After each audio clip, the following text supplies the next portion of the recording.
Bienvenue dans Au cœur de la nuit, un podcast forgé à partir des mystères, des énigmes et des légendes urbaines qui se glissent silencieusement dans les rues que nous foulons chaque jour.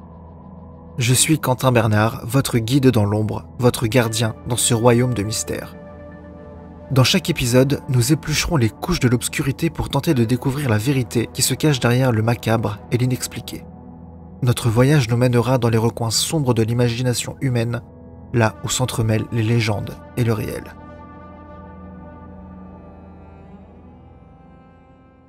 Mes chers auditeurs, bienvenue dans l'obscurité intrigante d'une nouvelle nuit où les ombres murmurent des récits envoûtants.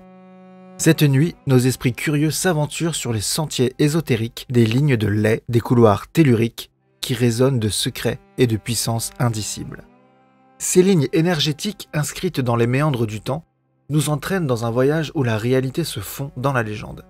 Des corridors occultes ont été témoins de l'éveil de civilisations, des murmures d'anciennes croyances et des échos d'une énergie mystique qui palpite sous la surface du monde. Au cours de cette nuit, nous allons explorer ces sentiers d'énergie qui traversent notre planète, découvrant des mystères enfouis depuis des siècles. La nuit promet d'être longue et riche en mystères, et c'est avec une passion pour l'inexpliqué que nous commençons notre plongée dans les lignes de lait au cœur de la nuit. Pour comprendre les mystères qui imprègnent ces lignes, remontons le fil du temps, bien au-delà de nos cartes modernes, jusqu'à une époque où les hommes percevaient le monde avec des yeux empreints de mysticisme et de connexion à la nature. Les origines des lignes de lait semblent être tissées dans la trame même de nos civilisations anciennes. Des cultures disparues, des Celtes aux aborigènes, ont perçu ces alignements énergétiques comme des sentiers sacrés, des voies de communication avec des forces cosmiques ou des divinités qui résidaient au cœur de la Terre. Les Chinois, dès le 8e siècle avant notre ère, tracèrent des méridiens énergétiques appelés Dragon Lines. Les Celtes érigeaient des mégalithes le long de ce qu'ils considéraient comme des routes spirituelles. Les premières notions de ces lignes étaient imprégnées de sacralité, comme si la Terre elle-même respirait une énergie mystique. Ainsi, dès l'aube de notre compréhension du monde, ces lignes étaient déjà inscrites dans le grand livre des mystères, des témoignages de la connexion intime entre l'humanité et les énergies invisibles qui parcouraient la planète. Avec le temps, les civilisations ont tracé leur propre interprétation de ces lignes énergétiques, mais l'idée fondamentale persiste. Elles étaient des canaux vers quelque chose de plus grand, une toile invisible unissant la terre et le ciel, le matériel et le spirituel. Suivons maintenant les traces énergétiques des lignes de lait jusqu'à ces lieux où le divin et le terrestre se rencontrent, où l'énergie tellurique s'élève comme une symphonie mystique. Ces sites sacrés jalonnant ces lignes sont des témoins silencieux d'une connexion séculaire entre l'homme et l'invisible. En Angleterre, le légendaire Stone Age se dresse comme un gardien éternel sur l'intersection de plusieurs de ces lignes. Les anciens Celtes croyaient que ces voies énergétiques convergeaient en des points stratégiques, créant ainsi des zones de pouvoir magique. Les pyramides d'Égypte, érigées avec une précision astronomique, sont également alignées avec des lignes énergétiques. Les Égyptiens anciens croyaient que ces corridors d'énergie étaient des canaux vers l'au-delà, facilitant le voyage des âmes défuntes vers l'immortalité. Le Machu Picchu au Pérou, ancienne cité inca, se dresse aussi le long des lignes énergétiques. Les bâtisseurs de cette merveille architecturale savaient-ils qu'ils érigeaient leur cité sur un terrain vibrant d'énergie mystique ? Ces lieux sacrés résonnent comme des portails entre les dimensions, capturant l'essence même des lignes de lait. Chacun de ces sites est un nœud dans le réseau énergétique de la Terre, un point de convergence où le sacré et le profane dansent en harmonie. Leur structure soigneusement positionnée semble capter et amplifier ces énergies, créant des espaces où le divin et le terrestre communiquent dans un langage mystique. Pour beaucoup d'anciennes cultures, il s'agissait surtout de la route de la mort, la route des esprits ou encore de la route des cadavres. Des voies rectilignes utilisées au Moyen-Âge pour le transport des morts. Ce fait est attesté par un texte de droit médiéval. Je cite « Nous garantissons à nos disparus un transport en droite ligne jusqu'au cimetière. » Il devient inévitable d'explorer les phénomènes étranges et surnaturels qui semblent accompagner ces corridors d'énergie. Ces lignes porteuses d'une énergie tellurique unique semblent également être le théâtre de rencontres inexplicables et de phénomènes paranormaux. Des témoins à travers les siècles ont rapporté des apparitions éthérées, des lumières dansantes et d'autres manifestations inexplicables le long de ces voies énergétiques. Est-ce que ces lignes sont des conducteurs pour des entités d'un autre plan? Ou bien sont-elles simplement des reflets de notre propre perception altérée par ces énergies mystérieuses? Les apparitions fantomatiques sont parmi les phénomènes les plus fréquemment rapportés le long de ces lignes. Des silhouettes indistinctes et des figures humanoïdes éthérées semblent se mouvoir en synchronie avec ces voies énergétiques. Certains ont décrit ces entités comme des gardiens spirituels veillant sur ces corridors mystiques. Des lumières étranges, souvent appelées orbes, ont été observées planant au-dessus de ces lignes. Ces sphères lumineuses capturées à maintes reprises en photographie et en vidéo défient toute explication rationnelle. Certains le considèrent comme des manifestations d'énergie, tandis que d'autres les voient comme des signes d'une intelligence supérieure.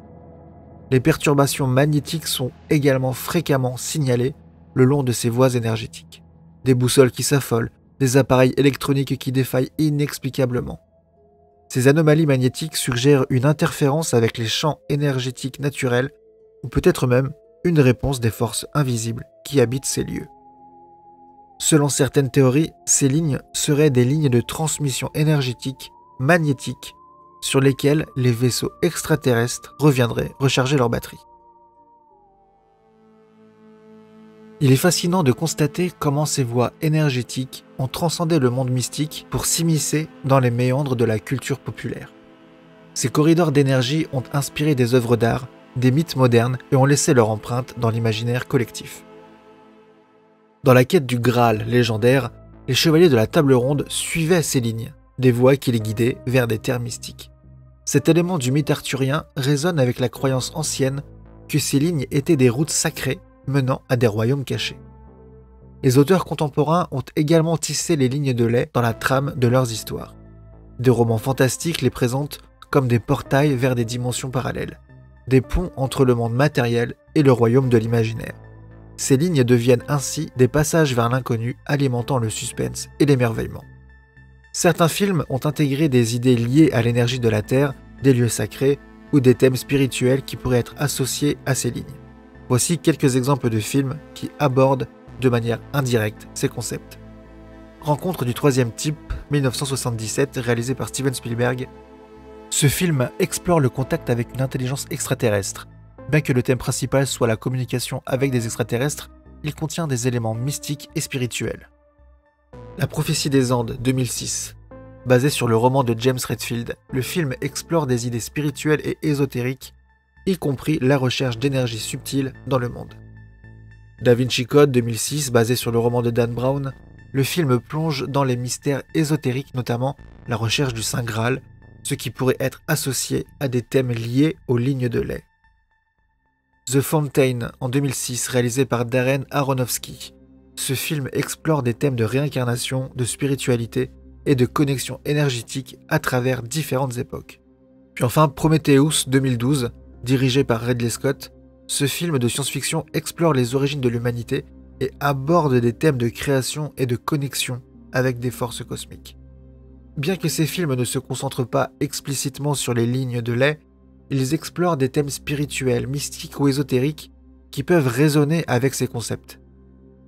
L'influence de ces lignes et des idées ésotériques associées a trouvé écho dans divers genres musicaux. Certains artistes et compositeurs ont été inspirés par la spiritualité, le mysticisme et la notion de connexion énergétique, intégrant ces concepts dans leur musique. Voici quelques exemples de genres et d'artistes dont le travail peut être associé aux lignes de lait. Dans l'ambient et dans le New Age, certains artistes de musique créent des compositions inspirées par des concepts ésotériques. Brian Eno, par exemple, a exploré des thèmes méditatifs dans sa musique. Enya est connu pour sa musique New Age qui explore des thèmes spirituels et mystiques. Ces compositions contemplatives peuvent évoquer une connexion avec des énergies plus profondes.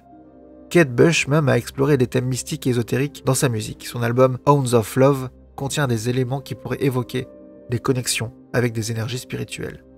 Dans la musique celtique, étant donné que les Celtes étaient associés à des croyances liées à des énigmes énergétiques, la musique celtique peut refléter ces thèmes. Certains artistes comme Lorena McKennitt intègrent des éléments celtes dans leur musique.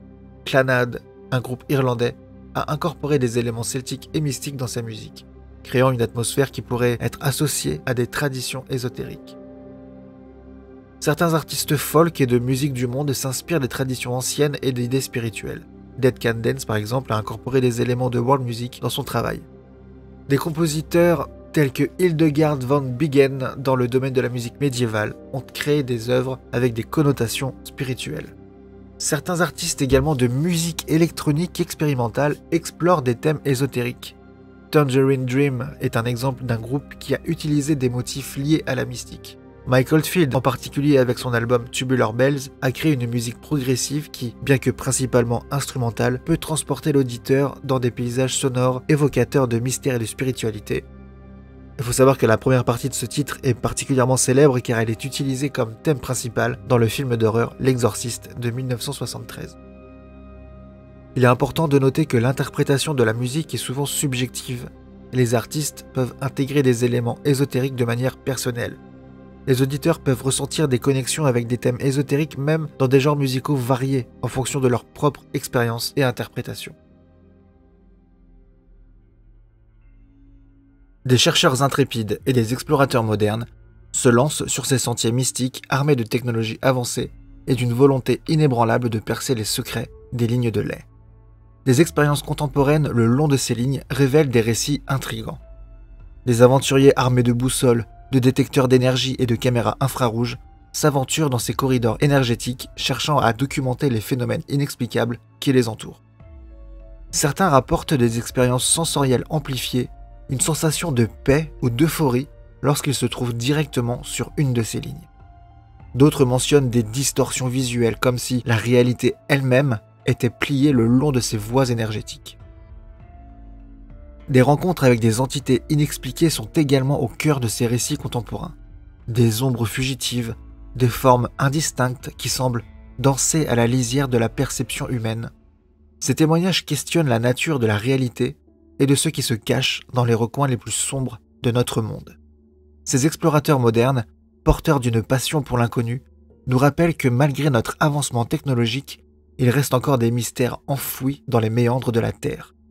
Les lignes de lait continuent d'être des portails vers des territoires inexplorés, prêts à dévoiler leurs secrets à ceux qui osent les approcher.